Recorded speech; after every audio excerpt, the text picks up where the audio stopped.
el poder de su salvación. Hoy venimos a celebrar las victorias del Señor. Es un gusto muy especial estar con ustedes hoy. Y usted dirá, predicador invitado, se lo debe decir a todo el mundo. Pero voy a decir por qué no es un chascarrillo que repito en todas las iglesias. Acabo de postear en Facebook una foto del himnario que usan ustedes. Y acabo de taguear en esa foto a todos los chicos que todavía estoy en contacto de ese grupo de adolescentes en esa iglesia cristiana evangélica de La Rioja 3029, donde yo acepté al Señor en septiembre de 1980.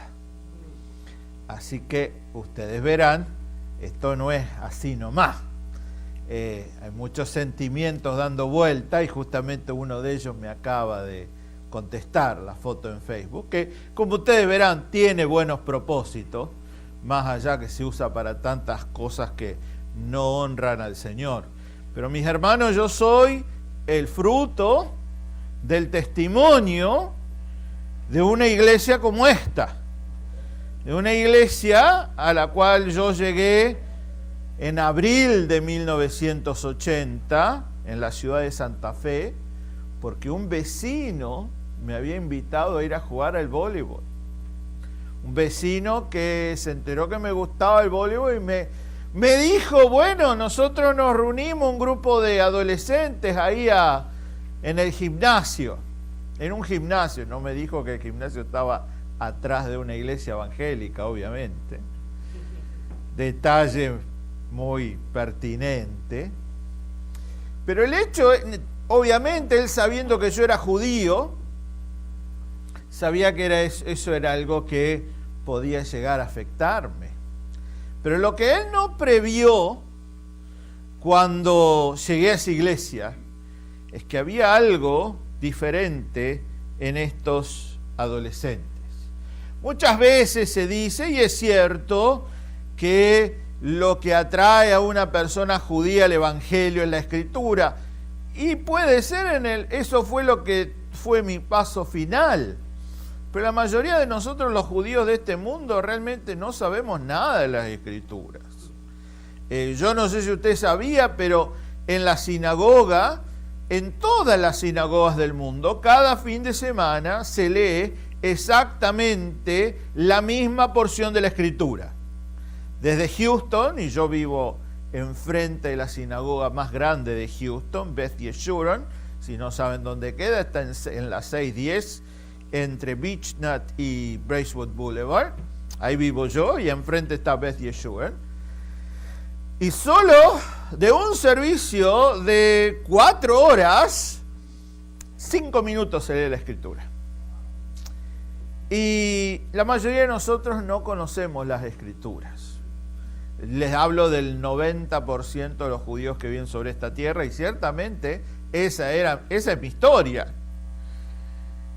Pero algo me llamó la atención. Lo que me llamó la atención es que estos chicos y estas chicas decían que tenían una relación personal con Dios. Y algo que quiero que sepan en la sinagoga, en un servicio de 4, generalmente empieza a las 10 de la mañana, el servicio estándar de la sinagoga en todo el mundo, empieza entre las 9 y las 10 de la mañana y se extiende hasta la 1 o las 2 de la tarde, dependiendo de la sinagoga. Son servicios preciosos, servicios donde hay una liturgia ya formulada, hay libros de liturgia llamados los Sidur, de donde se sigue lo que está pasando en el servicio.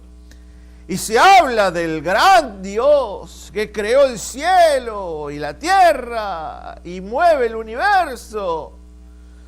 Pero como se diría en inglés, what about me?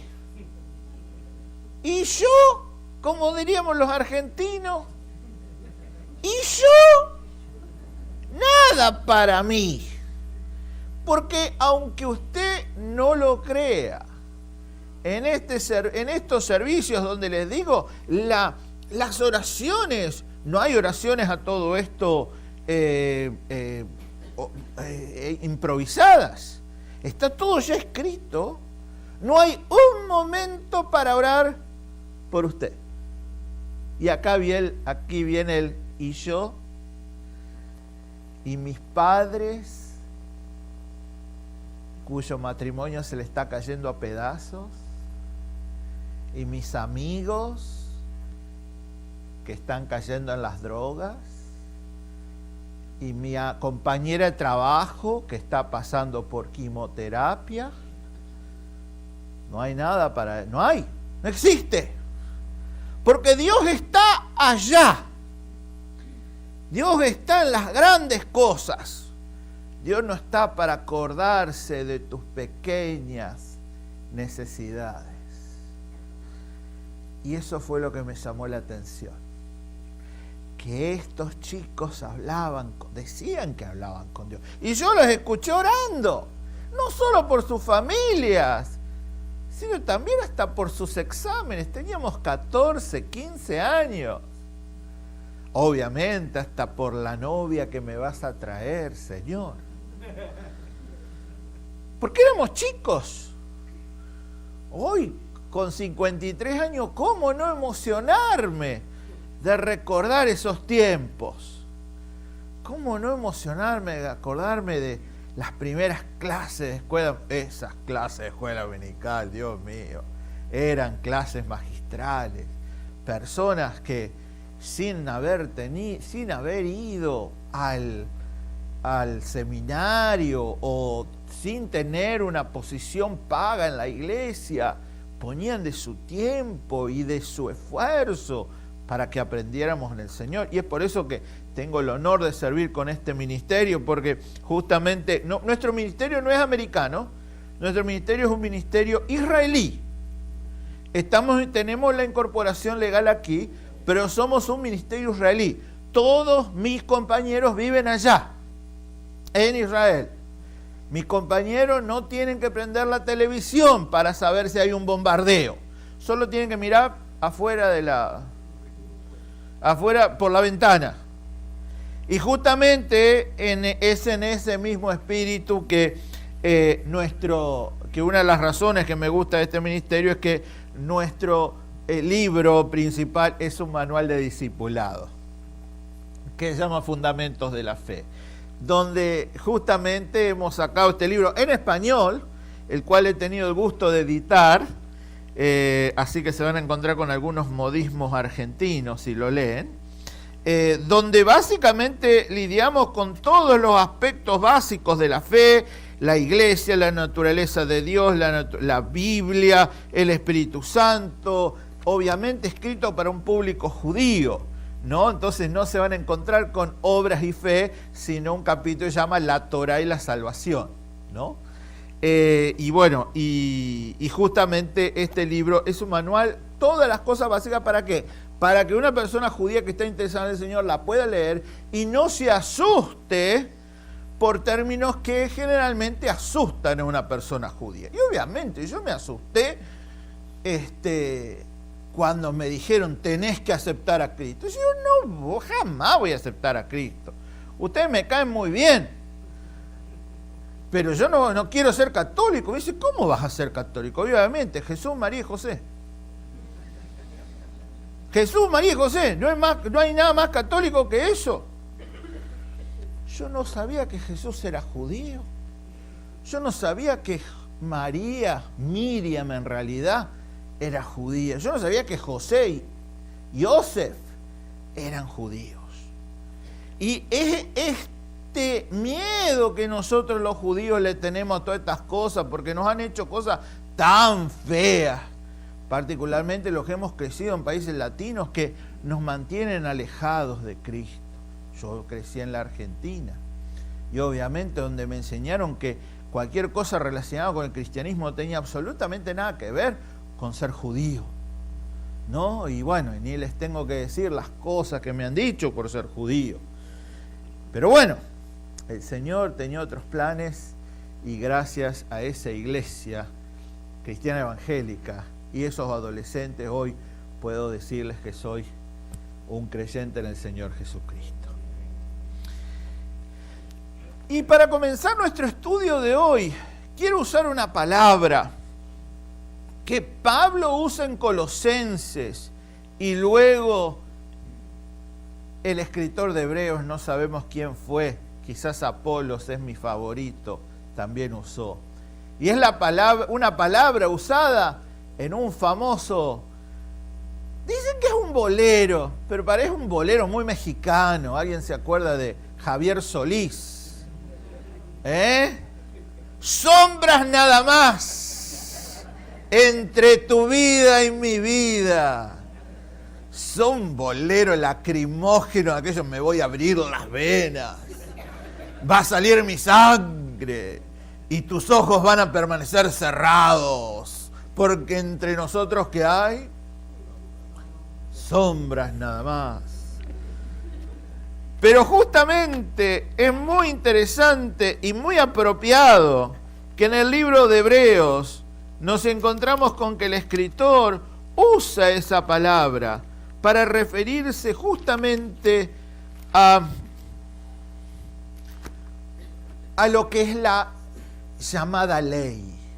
Y quiero comenzar con esto, y en la próxima hora voy a explayarme en detalle acerca de la Pascua judía, porque para nosotros, y particularmente esta iglesia, donde Rubén, no quiero decir algo que no sea, ¿qué tan seguido se celebra la Santa Cena aquí? Todos los domingos. Algo tan importante como que se celebra todos los domingos, ¿cuál es el origen? Hace muchos años fui con mi esposa, fuimos a una iglesia, estábamos de visita, y el pastor empieza a hablar de la Santa Cena. Y el pastor dice, ¿por qué el Señor tomó el pan? ¿Por qué el Señor tomó la copa? Ustedes saben, nosotros los predicadores nos gusta repetirnos. Y entonces a los 10 minutos dice, ¿por qué el Señor tomó el pan? ¿Por qué el Señor tomó la copa? Y después 2 o 3 veces dice lo mismo. Y termina diciendo, bueno, él tomó el pan y tomó la copa porque eran los 2 elementos más comunes que se pueden encontrar en cualquier hogar del mundo. Una respuesta muy lógica, pero totalmente equivocada. Porque la razón por la cual hoy tomamos el pan y la razón por la cual hoy tomamos la copa es la misma razón por la cual millones de personas judías alrededor del mundo se sientan todos los años a la mesa de la Pascua para tomar exactamente el pan y la copa. No sé si usted sabía eso. La Pascua judía es un evento de 7 días que va a comenzar cuando nosotros celebremos la Semana Santa. A decir verdad, la primera noche de la Pascua va a ser el viernes 19 de abril, cuando nosotros vamos a estar celebrando el Viernes Santo. Y miles de judíos, millones, se van a juntar alrededor de una mesa a tomar un pedazo de pan y una copa para recordar el cuerpo y la sangre de aquellos corderos sacrificados en Egipto. ¿Qué me cuenta?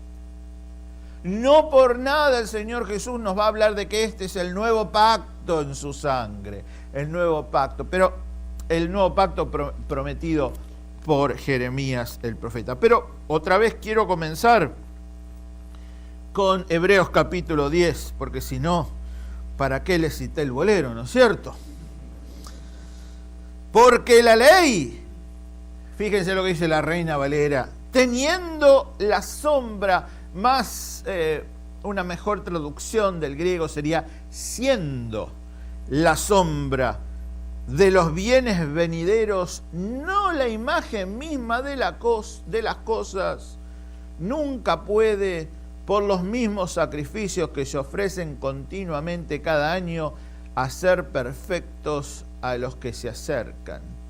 De otra manera cesarían de ofrecerse, pues los que tributan este culto limpios una vez no tendrían ya más la conciencia de pecado. Pero en estos sacrificios cada año se hace memoria de los pecados, porque la sangre de los toros y de los machos cabríos no puede quitar los pecados, por lo cual, entrando en el mundo, dice, sacrificio y ofrenda no quisiste, mas me preparaste cuerpo. Holocaustos y expiaciones por el pecado no te agradaron. Entonces dije, he aquí que vengo, oh Dios, para hacer tu voluntad, como en el rollo del libro está escrito de mí. El escritor, Pablo ya, como les dije, lo va a hacer en Colosenses, pero el escritor de Hebreos también lo está haciendo aquí. Nos dice que la ley era una sombra. ¿Qué es una sombra?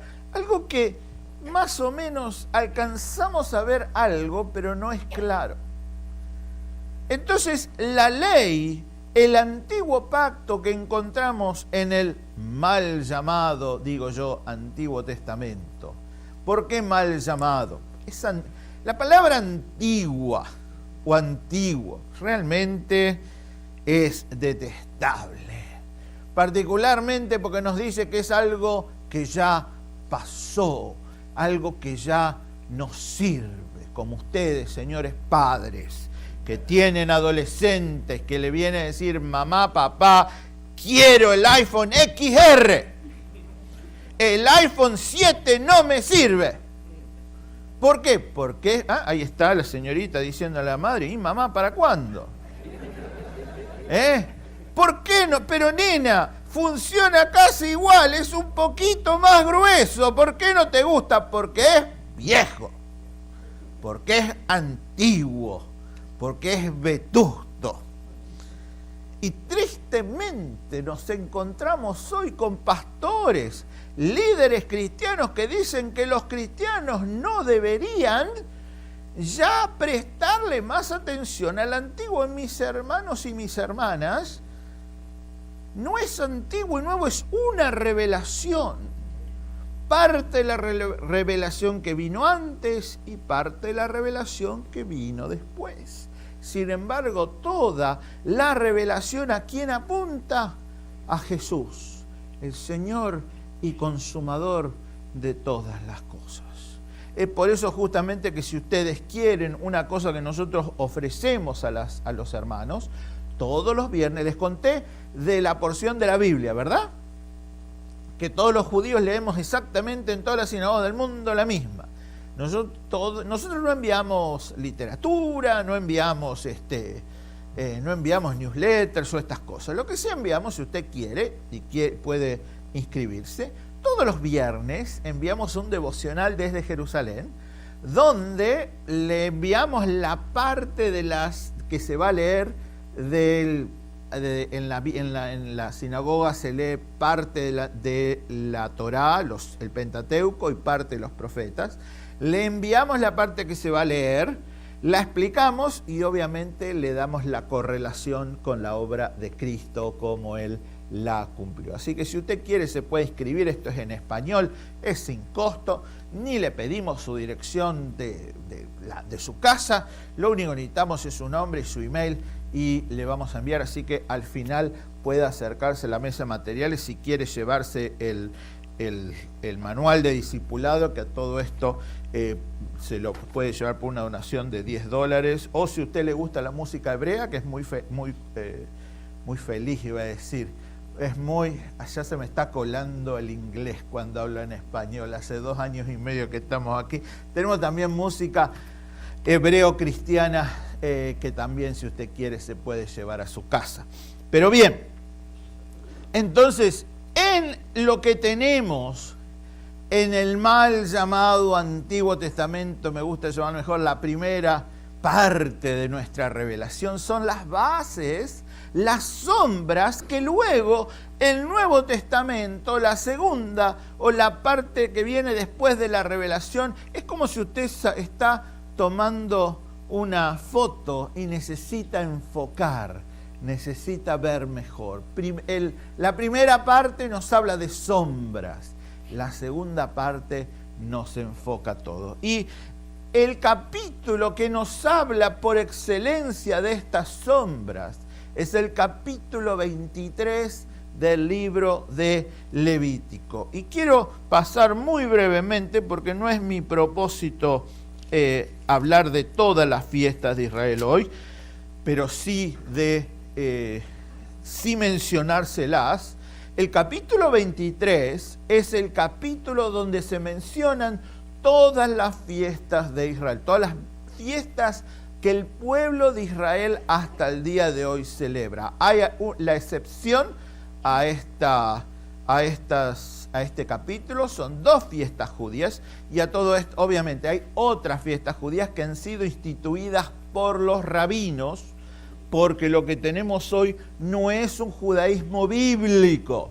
Mucha gente me dice, hermano, está tan claro en la Biblia que Jesús es el Mesías, ¿por qué no lo aceptan los judíos? Muy simple, porque el judaísmo que tenemos hoy es un judaísmo producto de la sabiduría de los rabinos, porque los rabinos ya se van a encontrar, ya van a ver cuando hablemos de la Pascua, los rabinos cuando el templo es destruido se encuentran con un verdadero problema. ¿Qué hacemos ahora? ¿Por qué? Porque la ley era muy clara, el sistema y particularmente el 75% de la ley descrita en el Pentateuco tiene que ver con los sacrificios. Cuando el templo se destruye en Jerusalén, no se pueden hacer más sacrificios. Y los rabinos dijeron, ¿y ahora? ¿Qué hacemos ahora? Y entonces inventaron esta cosa que tenemos hoy, llamada judaísmo. El judaísmo contemporáneo no es un judaísmo bíblico, es un judaísmo basado en lo que los rabinos construyeron. Ya venía el proceso de esta construcción de este pseudo judaísmo, y lo vemos personificado obviamente en la persona de los fariseos. ¿Por qué Jesús y los fariseos se pelean constantemente? Porque Jesús le viene a decir a los fariseos, basta de mentiras, basta de agregarle a la ley, porque eso es lo que habían hecho los fariseos. El ejemplo más claro de ello lo vamos a encontrar en el capítulo 5 del Evangelio de Juan. Luego, el enfrentamiento entre Jesús y los fariseos sigue hasta el capítulo 7, durante la fiesta de los tabernáculos. Pero en el capítulo 5, Jesús sana a un paralítico que está en el estanque de Betesda. Estanque que hasta el día de hoy todavía existe. Es muy fuerte ver eso. ¿Y qué le dice? A ver si se acuerda. ¿Qué le dice el Señor, que opera en diferentes maneras, en diferentes milagros? ¿Qué le dice el Señor al pobre ex paralítico que haga? ¿Quién se acuerda? No, pero después de que lo sana, ¿qué haga? ¿Qué cosa? Levanta tu lecho y vaya. Lo encuentro. ¡Oh! ¡Momentito! Lo ven los fariseos llevando su camastro, lecho, camilla, como se llamara, y se vuelven locos. Y le dicen, estás violando el día de reposo. ¿Dónde dice eso en la Biblia? En ningún lado. ¿Qué es lo único? ¿Cuál era el único mandamiento que el Señor le había dado al pueblo de Israel? ¿Qué había que hacer en el Shabbat? No, ¿qué era lo único que... ¿Cuál era el único mandamiento del Shabbat? Vamos, ustedes lo saben.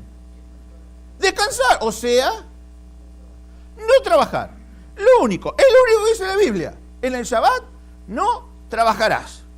¿Dónde sale en la Biblia que llevar tu camastro después de haber sido sanado por el Mesías es violar el Shabbat? En ningún lado. ¿Por qué? Porque para el tiempo de Jesús, al no trabajarás, ya le habían agregado 275 mandamientos adicionales. Hoy, el no trabajarás le han agregado alrededor de 419 más, ejemplificados en algunos detalles. Y el hermano Rubén lo puede verificar por mí, que estuvo en Israel. Si el día del Shabbat, en cualquier hotel, hay 2 ascensores. El ascensor común y el ascensor del Shabbat. ¿Cómo es esto? Cuando empieza el Shabbat, se activa un ascensor que funciona las 24 horas que dura el Shabbat, subiendo y bajando sin parar, parando y subiendo en cada piso del hotel. ¿Por qué? Porque los rabinos dicen que si uno...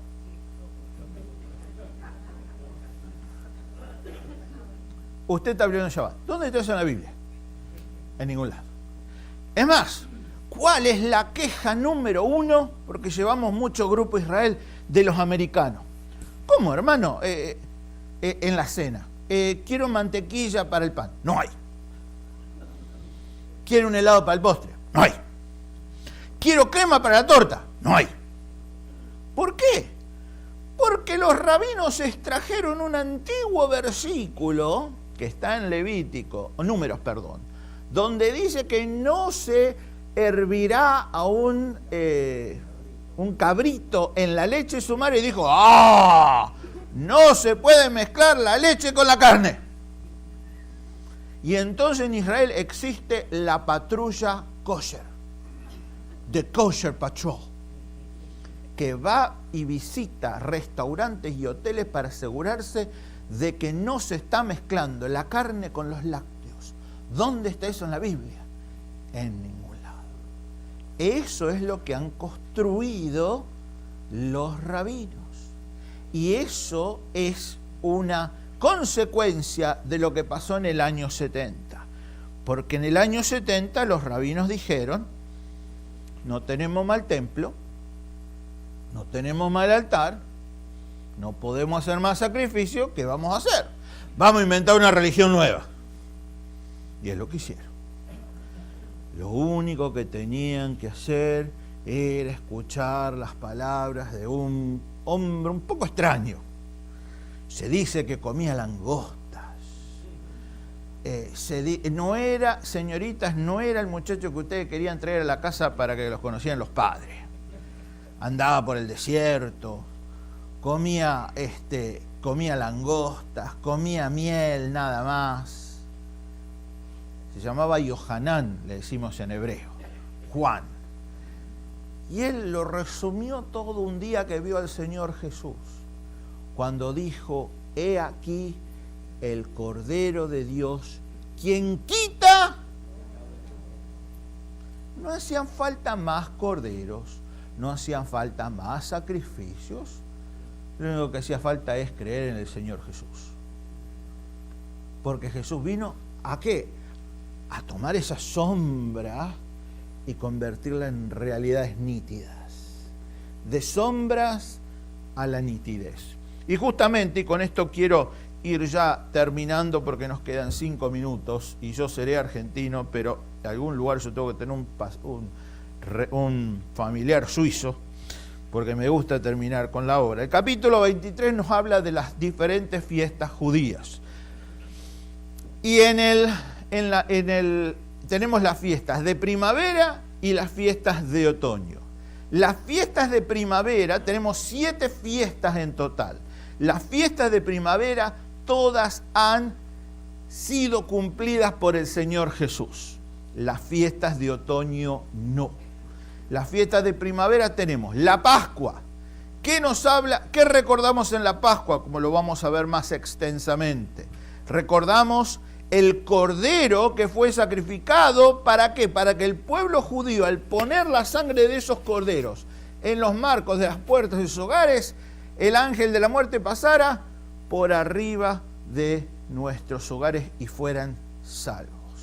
Esto es una sombra de la nitidez de lo que hizo el Señor Jesús al morir por nosotros. Por eso Él es el Cordero de Dios. Por eso Él celebró la Pascua cuando nos dio la Santa Cena, porque la Pascua judía era una profecía de lo que Él iba a hacer en la cruz. Porque de la misma manera, mis hermanos, que mis ancestros tuvieron vida porque pusieron la sangre de esos corderos en los marcos de las puertas de sus hogares, nosotros hoy también tenemos vida y vida eterna si ponemos la sangre del Cordero de Dios, el Señor Jesús. ¿Dónde? en los marcos de las puertas de nuestros corazones. Amén. Segunda fiesta, la fiesta de los panes sin levadura. Hoy en realidad se celebra como parte de la fiesta de la Pascua. Es una fiesta de 7 días, la cual nos indica Lucas capítulo 22, ¿verdad? ¿Y qué nos habla? Bueno, los corderos tenían que ser sin mancha, sin falla. Y la levadura, constantemente nos encontramos de que es una señal de pecado, de arrogancia, de engreimiento. Entonces, es la fiesta de los panes sin levadura. Los panes sin levadura, al no tener levadura, nos hablan de una naturaleza perfecta, sin pecado. ¿Cómo era la naturaleza humana del Señor Jesús? Sin pecado. Entonces eso nos habla del tipo de cordero que fue el Señor Jesús, de una naturaleza sin pecado. La próxima fiesta es la fiesta de las primicias. ¿Cuándo venía la fiesta de las primeras primicias? Escúcheme, porque esto es un poquito difícil de entender. La fiesta de las primicias era el día después, al primer Shabbat, después de que empezaba la Pascua. ¿Vamos de vuelta? La fiesta de las primicias era el primer día que venía después, o mejor dicho, el día después del primer Shabbat, después de que comenzaba la Santa Cena. O sea que inevitablemente era un domingo. ¿Qué pasó el primer domingo después de que el Señor Jesús celebra la Pascua? La resurrección. Por eso, de la misma manera que en 1 Corintios, Pablo, que era rabino de rabinos, fariseo de fariseos, dice, Cristo es nuestra Pascua, también nos va a decir que Cristo es nuestra resurrección, es la primicia de los muertos. ¿Por qué? Porque está tomando las imágenes de las fiestas judías para hablarnos de esto. Así que entonces, en el capítulo 23, versículo 5, nos habla de la Pascua. Luego, en el versículo 6, nos va a hablar de la fiesta de los panes sin levadura. Y luego, en el versículo 10 en adelante, nos va a hablar de la fiesta de las primicias. Y finalmente, la última fiesta va a ser la fiesta de Shavuot, o la fiesta de Pentecostés. ¿Qué significa Shavuot en hebreo? 50. ¿Qué significa Pentecostés en griego? 50, porque son la misma fiesta. ¿Y qué se celebra? Se celebra, escuche esto, cuando Dios le dio al pueblo la ley en el monte Sinaí. Ahora, Jeremías nos dice en el capítulo 31 de que Dios le va a dar un nuevo pacto y que va a haber una diferencia con el pacto anterior, que ya los mandamientos no van a estar en tablas de en piedra, sino que Él las va a escribir, ¿dónde? En nuestro corazón. Y luego las similaridades entre la entrega de la ley y la venida del Espíritu Santo son increíbles. En primer lugar, ¿qué hubo en el monte Sinaí? Estruendo y fuego. Bueno, ¿qué hubo según Hechos capítulo 2? Truenos y fuego. Otra cosa, fíjese el detalle, cuando Moisés vuelve y ve al pueblo adorando al Cordero de Oro, la Biblia nos dice que Dios mató ¿a cuántas personas? 3.000. De acuerdo al capítulo 2 de Hechos, ¿cuántos son agregados a la iglesia cuando viene el Espíritu Santo? 3.000, no hay coincidencia. Y finalmente, y acá voy a entrar en un tema que le causa escozor a algunas iglesias, nos dice la tradición judía que cuando Dios le dio la ley al pueblo, se lo dio en todos los idiomas del mundo, porque era para todos los judíos de todos los tiempos. Y es mi interpretación de Hechos capítulo 2 de que el milagro que se produjo en Hechos capítulo 2 es que hablaron en lenguas conocidas en idiomas. Lengua es una palabra que lamentablemente se ha usado mal, pero fíjense todas las coincidencias, que no son coincidencias, sino que esta es parte 1, parte 2, parte 1, parte 2. Bien, quiero detenerme aquí para que podamos tomar nuestro break, pero ya en la otra hora vamos a estar ya hablando de la Santa Cena. Así que durante el break voy a estar en la mesa, si usted se quiere acercar y nos quiere ayudar con los libros o con la música, será muy agradecido, pero voy a estar allá. Así que, hermano Bandini.